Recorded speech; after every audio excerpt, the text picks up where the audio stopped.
دكتور، كتير من الناس ما عندهاش الوعي الكافي انها تفهم ان اصلا الاب والام بعد مرحله الطلاق المفروض ان هم يبذلوا مجهود رهيب علشان الاطفال اصلا يبقوا اسويه ويتجاوزوا مرحله الطلاق. كارثه بقى ان هم يعني ما بيعملوش ده، وكمان بيبداوا يحاربوا بعض بالاطفال. الام تبدا تكره الولاد في باباهم والعكس طبعا.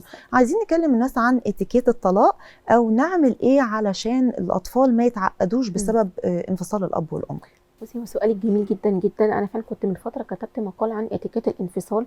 حتى الناس استغربت، قالوا حتى الطلاق كمان فيه اتيكيت. طبعا ما اتيكيت ايكوال سلوك. ايه سلوكي وانا بنفصل؟ دايما بقول كل ما النهايه بتبقى محترمه بتوصل لبدايات تانية بتكون محترمه. أكيد. ولو هنتكلم حتى دايما بقول ان الاتيكيت كله مقتبس سلوكه من الاديان السماويه الثلاثه ومن احاديث الرسول صلى الله عليه وسلم. فربنا قال ايه يعني، او القاعده الربانيه في الطلاق قال ايه؟ امساك بمعروف او تسريح باحسان. صح. والتسريح بالاحسان ده مش للام بس، للام والابناء. احيانا في رجال لما بينفصلوا عن الام بيسيبوها هي واولادها، يعني اكنهم بيطلقوهم هما الاثنين. لا طبعا، ده حقيقي. بيصرح باحسان، نعامل الام بطريقه كويسه هي والابناء، علشان حتى تكون انت مرتاح. لو هتعمل حياه جديده ما يبقاش عندك مشاكل. صح. فريح الحياه القديمه الاول. انا دايما بقول كده.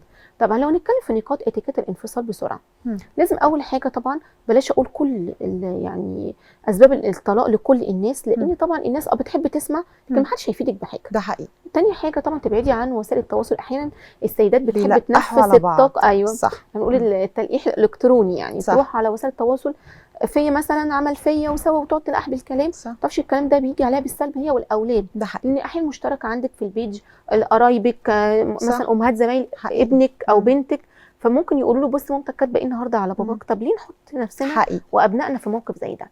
طب بالنسبه للاولاد في اتيكيت الانفصال، احاول نبعد الاولاد عن دايره الغضب دي كلها. هم ما لهمش ذنب، بلاش نخليهم طرف. صح. يعني دايما بقول يعني في كلمه ده حقيقي انت قلتيها حلوه قوي، يعني بلاش نخلي الام تبدا تضغط على الاولاد او تقول مثلا سلوكيات خاطئه للاب قدامهم، لان الاب ده هو المثل الاعلى الاول لابني او بنتي. اكيد. فلما يفقد المثل الاعلى ده هيطلع المجتمع هيكون ازاي؟ كذلك الام الاب بلاش يتكلم بطريقه سيئه على الام او سلوكياتها، لان الام هي اللي هتعيش معاهم، فبالتالي يسمعوا كلامها ازاي وانت المفروض يتكلموا على بعض كويس هما الاثنين. صح. ده حقيقي. انتوا الاثنين هيبه وهيئه قويه جدا قدامهم. صح. هم كمان صغيرين على صورتهم الاجتماعيه. طبعا فازاي انت بتدمر او انت بتدمري الصوره دي؟ صح. دي طبعا مهمه جدا. كمان لو في بقى مثلا موضوع وصل المحكمه، يعني غلط جدا ومش من الاتيكيت ولا الاخلاق ولا الدين. مش المفروض نوصله للمحكمه. طب ما نسوي المواضيع الماديه دي عموما بطريقه دايما كويسه. بقوله يعني زي ما انا قلت، لو احنا انتهينا الموضوع بتفاهم مش هنوصل للمحاكم. ولا اخلي ابني او بنتي يجي يشهدوا على امهم او ابوهم في محكمه. انت متخيله انت بتعملي في ابنك وضع صعب جدا. مش الولد ده او البنت دي في يوم من الايام هتطلع للمجتمع هتكون مدرسه او دكتوره او حتى زوجه او ام، وكذلك ابنك هيكون. والصدمه دي مش بينسوها الاطفال، ما بينسوش النوع ده من انواع الصدمات. ده حقيقي. ده حقيقي فعلا. هيعيش حياتهم بعد كده ازاي؟ فلازم وانا خلاص بنفصل بنقعد مع بعض بنشوف الاولاد هيتربوا ازاي.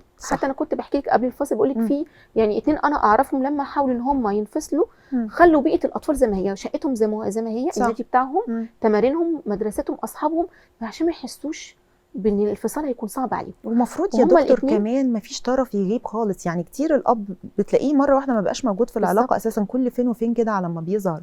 وده وضع مش صح خالص. لازم يبقى له ادوار ومسؤوليات وتتقسم الادوار ما بين الاب والام. لا وكمان من يعني مضحك تلاقي الاب مثلا ممكن يقعد بالشهور ما يشوفش ابنه، ويجي لما يطلب ان يشوفه منتظر ان الابن هيروح يوافقه بكل حب وهيجري عليه عشان يقابله. طب ما انت منتظر من ابنك، انت سايبه ومحتاجك، حتى مش شرط محتاجه مادي، في احتياج معنوي بيكون اقوى بكتير. طبعا اكيد، خصوصا مرحله المراهقه. انت متخيله مرحله المراهقه لو ولد بالذات بيكون محتاج نموذج اب قدامه، انت متخيله بيكون قد ايه يا استاذه مروه؟ حقيقي. فبيبقى عايز حتى منك مشوره. عمل مصيبه يا سيدي عايزك انت تنقذه منها. طبعا عايز ياخد رايك فيها. مش شرط يكون احتياج مادي. انت بتهرب، لا بلاش اكلمهم يطلبوا مني فلوس. ممكن يكونوا محتاجين منك نصيحه، مشوره، تقف جنبهم في حاجه، في مساله معينه. ده حقيقي. معاكي حق جدا.